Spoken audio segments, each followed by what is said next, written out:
The Trojan War did not begin with swords and spears, but with a wound in the human heart. When Paris, the prince whose beauty was gentler than any weapon, took Helen away from Sparta, the world seemed torn apart by love and betrayal.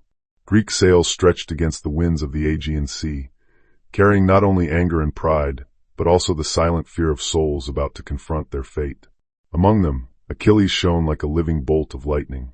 People said he was nearly invincible, that the waters of the Styx had embraced his entire body, except for a small place at his heel. But more important than his strength was the fire within him, a heart that refused to bow, even before kings. When Agamemnon took Briseis, the only woman who had ever touched the gentleness inside Achilles, he withdrew from the battlefield. It wasn't just anger, it was betrayal seeping into his bones.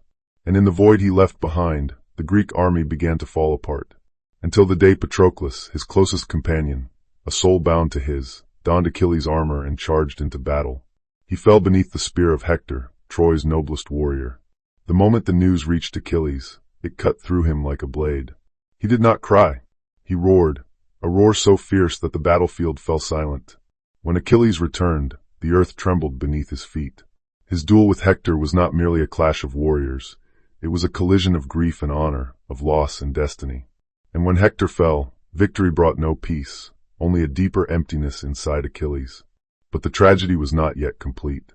A single arrow, guided by the god Apollo, pierced his heel. Achilles, the undefeated lightning, fell, not by human strength, but because fate had chosen him to tell a story about the fragility of even the mightiest of heroes. Achilles died, but the emotions he left behind, fury, love, pride, and loneliness, continue to echo across thousands of years, like the eternal waves crashing against the shores of that ancient war.